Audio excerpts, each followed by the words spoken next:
Notre invité du jour, il est le président de l'Alliance des forces du changement, M. Sanusi Kaba. Bonjour. Bonjour. Merci d'avoir répondu à notre invitation. Bienvenue dans Droit dans les yeux. Merci. Ce n'est pas la première fois. Je ne sais pas si vous vous souvenez la dernière fois qu'on a fait cette émission. Je pense que nous sommes à notre troisième fois. Ah oui, à notre troisième fois. Eh bien, vous retenez bien de votre âge. On pourrait bien dire que vous avez bonne mémoire. Non, je n'ai pas oublié. Bien sûr. C'est un passage qui fait toujours des souvenirs. Hein. Oui, effectivement.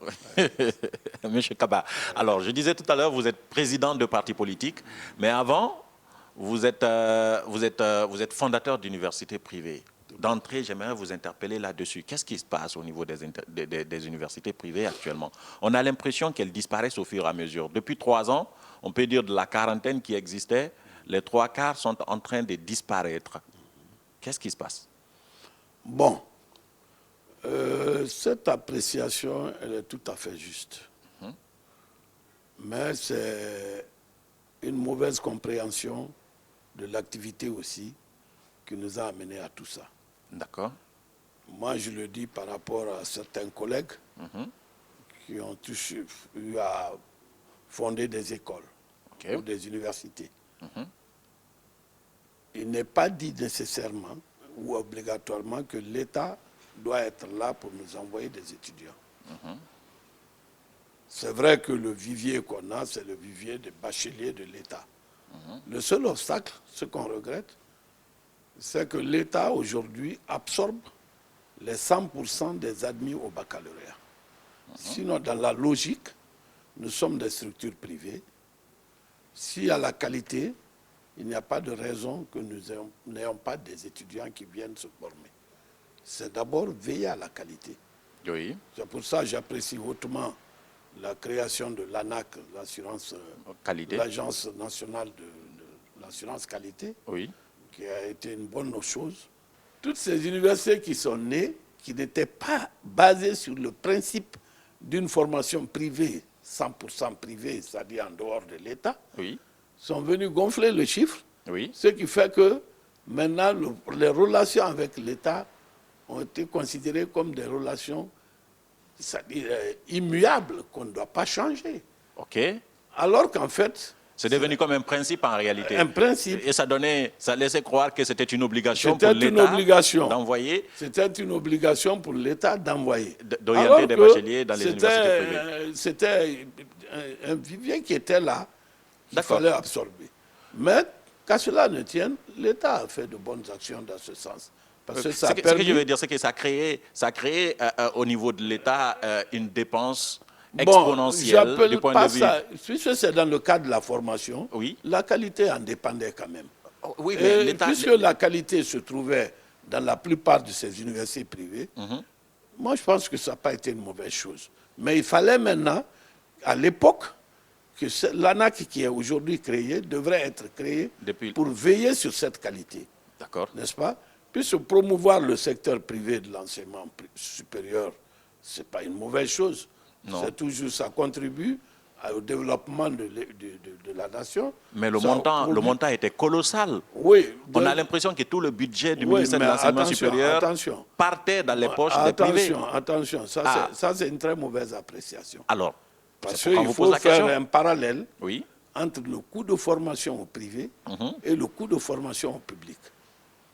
Les deux coûts, vous verrez qu'au privé, le coût est plus bas que le public.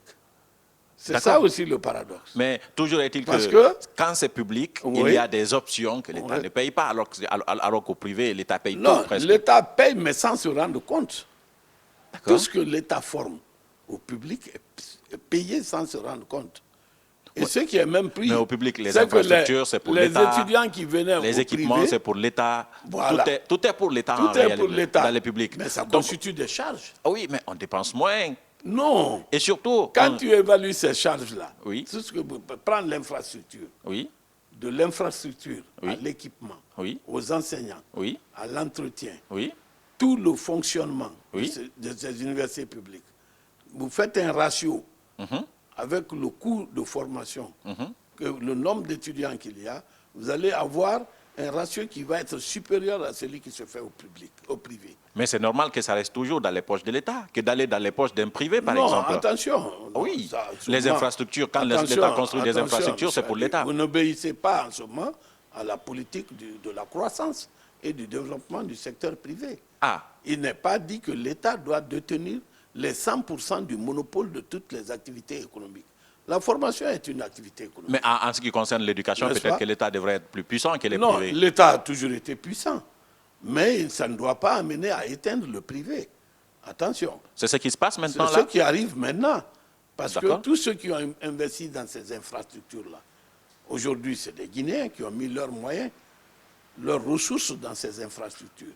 Il y avait lieu maintenant que cette politique continue sous une autre forme, mais une forme négociée, qu'on ne donne plus les tarifs fantaisistes, que l'État puisse dire, bon, je vous envoie. Dans les autres pays, ça se fait.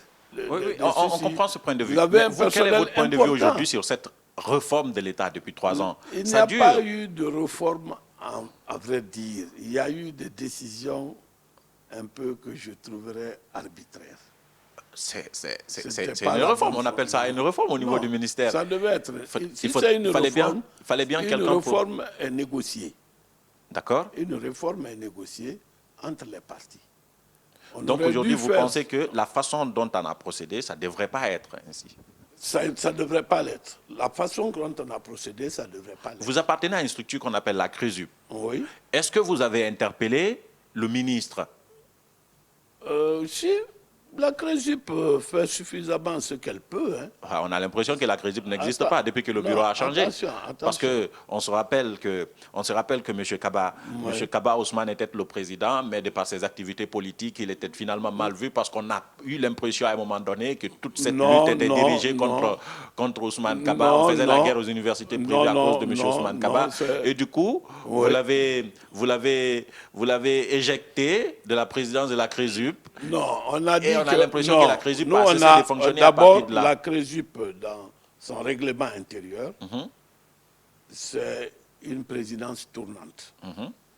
Tournante en ce sens que chacun a droit à un mandat. Oui. Si ce mandat finit, il faut un autre. D'accord. Ousmane Kaba avait même outrepassé son mandat, parce que le mandat est de 1 an, renouvelable. Oui. Bon, une seule fois. Et qu'une fois qu'on a fait ce mandat, c'est un autre qui devait venir. C'est ainsi. Et il avait sa double casquette de président de parti, du fondateur, toutes ces choses. Et surtout parti d'opposition. Nous, on a dit, bon, pas forcément. On n'a pas vu nous, on n'a pas vu sous ce angle. On a vu tout simplement, son mandat est terminé. On veut renouveler le bureau. On s'est retrouvés, on a fait l'Assemblée générale chez lui, et on a renouvelé le bureau. Mais depuis, la CRESUP ne fonctionne pas. Bon, apparemment... Ça ne fonctionne plus. Mais justement, la CRESUP fonctionne quand l'État est là, à côté. Mais aujourd'hui, vous êtes confronté à des difficultés, mais on n'entend même pas la CRESUP, même pas une déclaration, même pas une conférence de presse. C'est une dame qui est là actuellement. Non, elle dit qu'elle fait ses efforts. Elle fait ses efforts, oui. Madame Nene Oudia Bari, elle fait ses efforts. On ne la connaît pas du tout. Ah, vous ne la connaissez pas? Ah non, on ne l'entend pas. Bon, c'est vrai qu'elle est moins rare. Mais elle n'est pas toute seule, elle peut être présidente. Bon, il y a son vice-président. Il y a le vice-président, il y a peut-être un responsable de communication. Mais l'institution CRESUP ne fonctionne pas. On a l'impression qu'il n'y a personne pour défendre les universités privées. Je suis parfaitement d'accord avec vous. Oui. On a eu même, nous, à l'observer, un moment pour dire qu'il faut qu'on reprenne les choses en main. Oui. Et faire, pourquoi pas, une assemblée extraordinaire pour voir comment on peut redorer le blason avec en attendant qui pour défendre les universités privées qui sont en train de disparaître? Bon, ou bien chaque université se débrouille. Non, la CRESUP est toujours là. Hein. Vous, à la source, vous vous souciez de la source après. Non, le reste, c'est pas votre problème. Non, en tant qu'entreprise, c'est tout à fait normal. Oui, je le sais. C'est une création du fondateur. Il a besoin d'en avoir le souci. Mais la CRESUP, quand même, est entretenue par tous. Aujourd'hui, quelle est votre relation avec le ministre, ou plutôt le ministère? Le ministère, nos relations, c'est notre tutelle. C'est notre tutelle. En dehors de cela, parce qu'aujourd'hui, on a l'impression que vous voyez le ministère comme étant le gros boubou qui a envie de vous faire disparaître. Non, pas du tout. Si? Nous, on ne voit pas comme ça. On dit, à chaque fois Le ministre, il partage avec nous, il nous envoie des courriers. Mais vous n'êtes impliqué dans rien. Avant, vous assistiez au conseil de cabinet? Non, pas le conseil de cabinet. Le conseil de cabinet, il y a une direction nationale de l'enseignement supérieur qui assiste le conseil. Ni le public, ni le privé, mais il y a ce qu'on appelle... il y a une autre rencontre qui se fait, mais ça c'est chaque année. Chaque fois que les résultats du baccalauréat tombent, on fait une rencontre pour une répartition. C'est vrai que depuis 2 ans, on n'est plus invité à cette rencontre.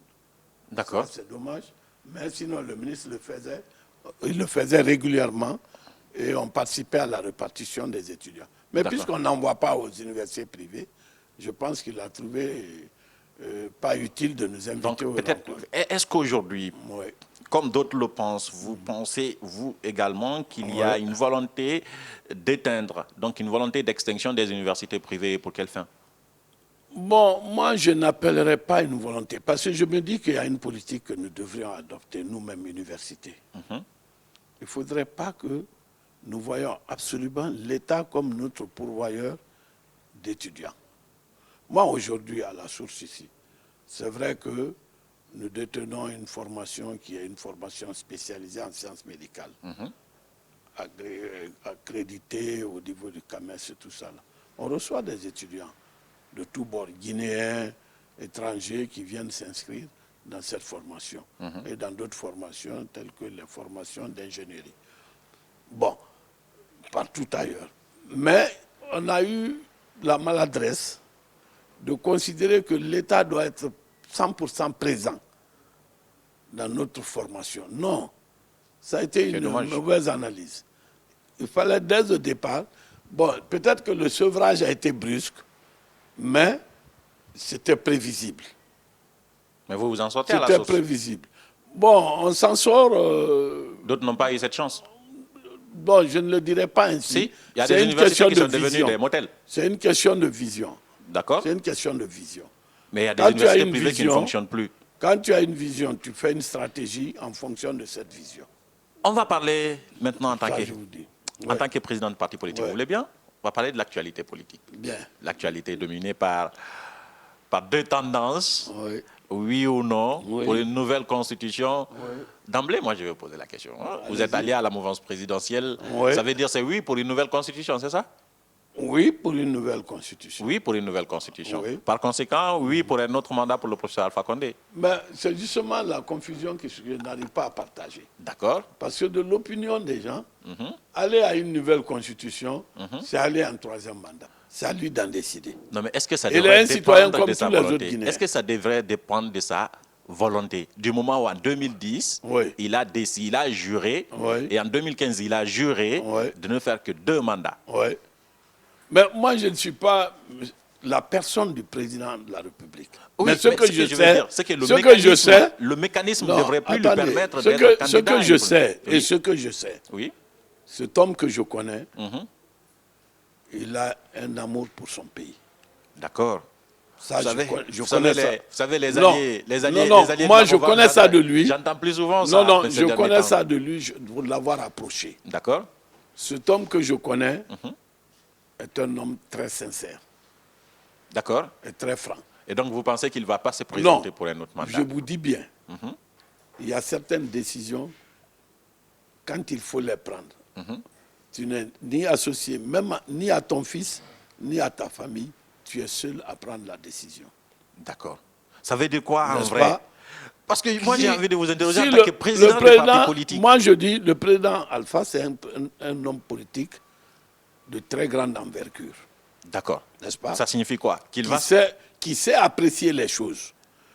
Il saura prendre la décision qu'il faut au moment où il faut. Monsieur le Président, au lieu qu'il faut. Monsieur le Président, non. Non, je ne veux pas. Ça, c'est le langage du politiquement correct. Non, pas du tout. Non, pas du tout. Pas du tout. Si. Non, je vous avoue. Il saurait le faire. Moi, je vous avoue aujourd'hui, de par la disposition des choses, on ne devrait pas. Si ça tient à me dire, moi, je vous dis, je le dis haut et fort, que les Guinéens n'ont pas à se bousculer ou à se disputer ou à se bagarrer pour changer la Constitution. Ceux qui sont là Les politiques qui se disent, ah, si on change la Constitution, il va nous invalider pour la prochaine fois. Ah, si on change la Constitution, le compteur sera mis à zéro. Il aura droit à un troisième mandat. Les politiques et la société civile disent quand il y a une nouvelle constitution, c'est donner une possibilité au président Condé de se représenter pour un autre mandat. Personne ne peut dire que le président Condé lui a dit.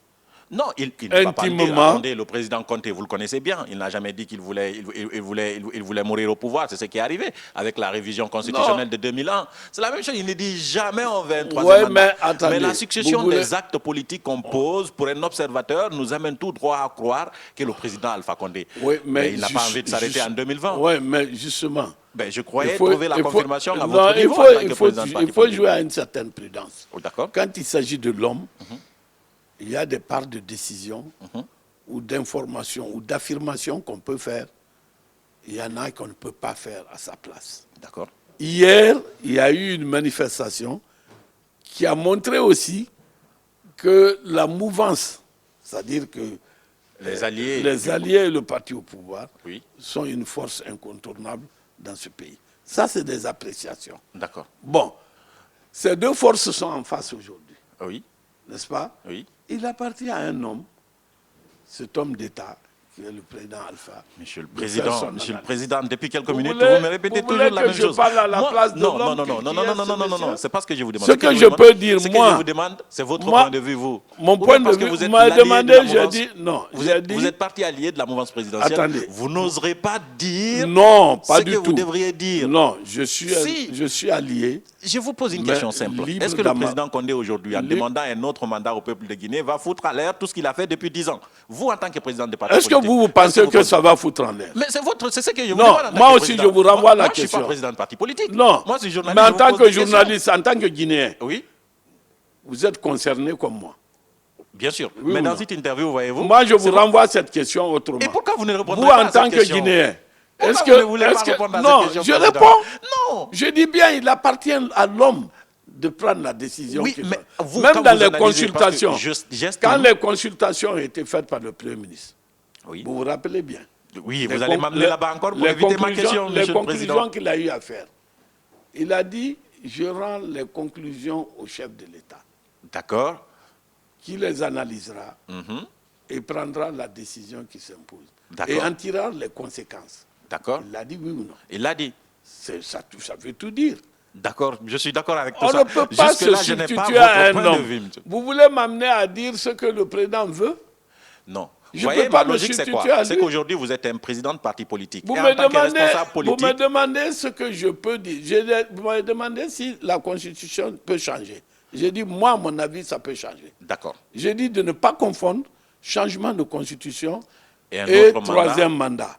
Maintenant, c'est ce qui fait la c'est là où je n'arrive pas à obtenir une réponse claire. Vous voulez que je dise autre chose? Ce qui relève de l'intime conviction de l'homme, est-ce que je peux traduire ça?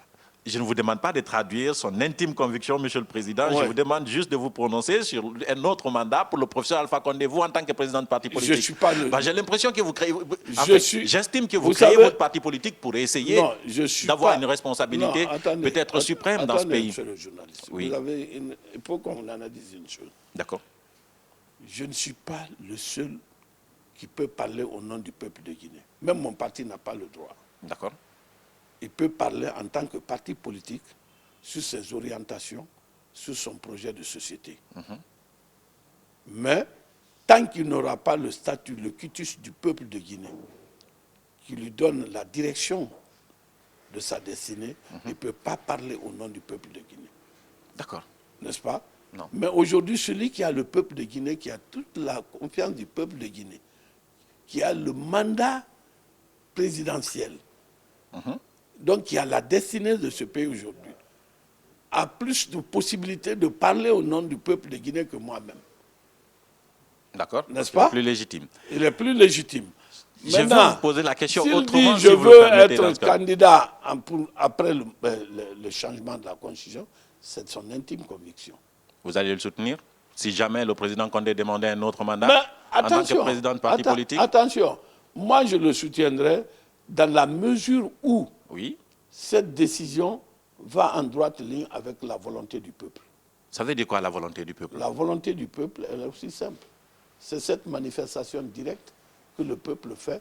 Le jour qu'il le dira, si le peuple dit non, et lui-même, il va renoncer. Attendez. Vous savez, vous les politiques, vous savez, tout de suite, on a parlé d'université, je vous ai très bien compris, je vous ai très bien écouté. Mais là, les réponses ne sont pas claires, Monsieur le Président, je suis désolé. Vous pensez... Quand vous dites le peuple... Oui, mais attendez, il y a deux grandes manifestations qui ont eu lieu. Pour vous, où situerez-vous le peuple? Le peuple? Oui, dans ces deux grandes manifestations. Moi, je vous pose la question. Non, comment vous avez pourquoi trouvé... vous me renvoyez mes questions pendant que je vous les pose? La question, là, elle est valable pour nous tous. Non, elle est valable pour vous. La manifestation d'hier, comment vous l'avez trouvée? Non, je n'ai pas d'appréciation à donner sur une manifestation. Ah bon? Moi, je vous demande... En tant que journaliste? C'est vous qui avez parlé de peuple. En tant que journaliste? Vous n'appréciez pas une manifestation? Non, je n'apprécierai pas moi, j'entends votre radio. Dans cette discussion. J'entends votre radio tout le temps. Dans cette discussion, moi, je vous pose des questions, même Monsieur le Président. RFI aujourd'hui. Et des questions auxquelles vous ne voulez pas répondre. J'ai écouté RFI ce matin. Oui. Qui donnait l'ampleur de la manifestation d'hier. RFI ce matin. Vous êtes organisateur de cette manifestation, n'est-ce pas? Bien sûr. Oui, bien sûr. RFI, votre radio, j'ai écouté ce matin. Est-ce que c'est un crime? Est-ce que c'est un crime au niveau de la mouvance présidentielle de dire ouvertement que si le président Condé demandait un troisième mandat, je ne le soutiendrai pas? Si c'est un crime, vous, les partis alliés, vous n'oserez pas dire. C'est un crime pour vous? Non, pas du tout. C'est un crime de lèse-majesté. Pas du tout. Si? Pas du tout. Si.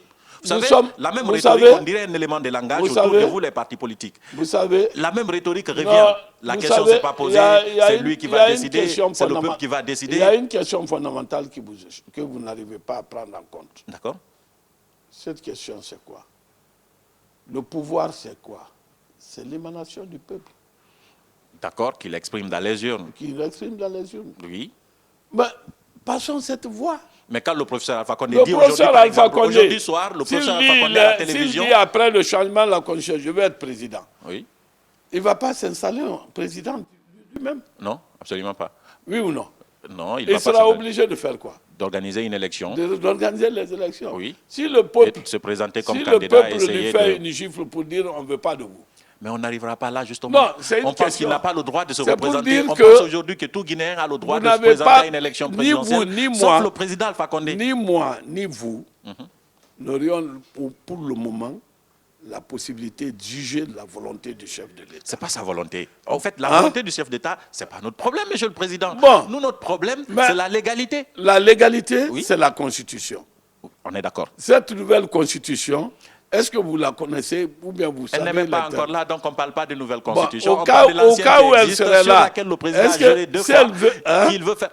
La constitution qui existe maintenant là, c'est sur cette constitution que le président a juré deux fois de suite de respecter et de faire respecter. Et cette constitution dit que c'est 2 mandats. Donc vous voyez, même s'il y a une nouvelle constitution, il ne devrait pas y avoir une possibilité pour le professeur Alpha Condé de se présenter à un autre... Si c'est signalé dans cette nouvelle constitution... Non, il n'y a pas signalé dans cette nouvelle constitution, Monsieur le Président. Il y a un article de cette nouvelle constitution. Le fait est que vous, les partis alliés à la mouvance présidentielle, vous n'arrivez pas à faire comprendre ça au président de la République, peut-être, ou à vos camarades qui sont là-bas. Non.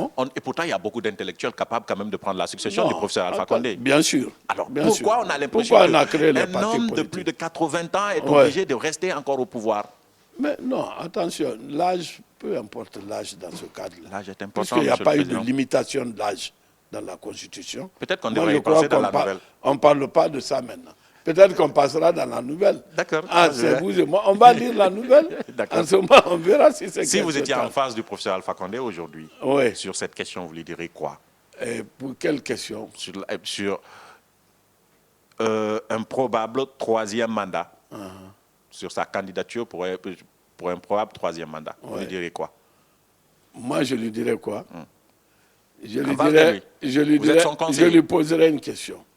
Monsieur le Président, est-ce que vous avez consulté votre peuple?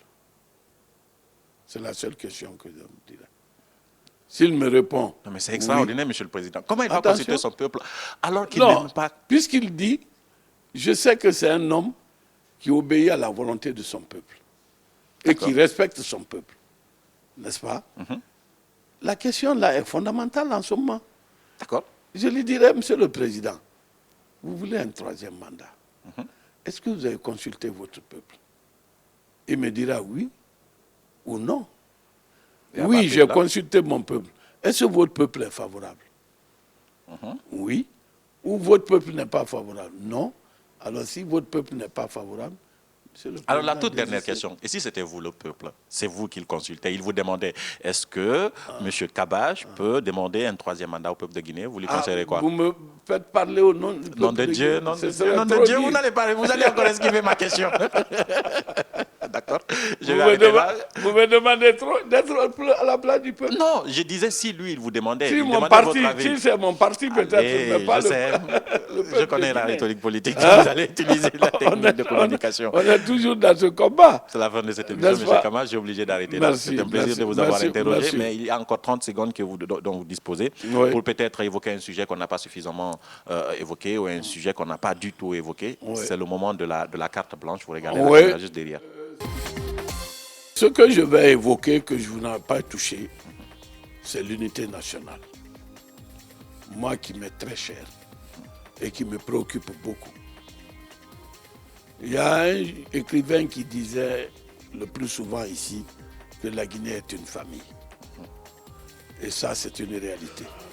Je ne voudrais pas que ce tissu familial soit déchiré par nos politiques. La Guinée n'a pas besoin de ça. Moi, j'ai eu la chance de connaître, dans mon très jeune âge, la Première République, avec le président Ahmed Sékou Touré. J'ai vu une cohésion sociale ici. Je n'ai jamais vu le tissu national déchiré. Nous étions à l'université ici, du lycée jusqu'à l'université. On se côtoyait, on se saluait, on s'amusait, on était ensemble. Que ce soit des jeunes Peuls, Malinké, Soussou, Guerzier, forestiers de tous bords, on était ensemble. Dalin qui est là aujourd'hui, c'est un promotionnaire. J'ai étudié dans la même classe que lui pendant 5 ans. C'est un ami. On n'est pas opposés. Deux fois, il m'invite à manger. On se met à table, on chachote. Mais je ne veux pas que cette beauté, cette mosaïque guinéenne soit déchirée par les problèmes politiques. Il faudrait que chacun fasse un effort de se surpasser pour garder l'unité nationale. Les hommes politiques passent, mais la nation reste. C'est ce qui doit être cher aux Guinéens. On n'a plus où aller. On n'a pas rien de plus cher que la Guinée, que nous devons aimer, respecter et garder au fond de chacun de nous. Quand tu vas dans certaines familles, tu verras un mariage Peul, un mariage Malinké, un mariage Soussou, un mariage forestier. Moi, mon grand-père s'est marié au Fouta. Mon oncle s'est installé au Fouta. Quand chez moi, il y a un quartier même qu'on appelle la Békoura, où tu n'as que des Peuls. On ne peut plus, on s'embrasse. Il ne faudrait pas que la politique vienne nous diviser. C'est ce conseil que je donnerai aux Guinéens. Et voici le message du président de l'Alliance des forces du changement. Merci. Il s'appelle M. Sanoussi Kaba. Il était notre invité droit dans les yeux. Merci à toute l'équipe technique. On se retrouve dans un autre numéro à la réalisation. Il y avait Alassane Diallo. Merci, M. le Président, d'avoir répondu à des questions. Peut-être prochainement, on viendra vous interroger. On dit que chacun a contribué pour le mouvement. Ouais. On a dépensé plusieurs milliards de là. Vous avez investi combien? Vous n'allez pas le dire aussi. J'ai investi ma personne. Ma personne, c'est ça. On se retrouve dans un autre numéro. Merci beaucoup. Au revoir.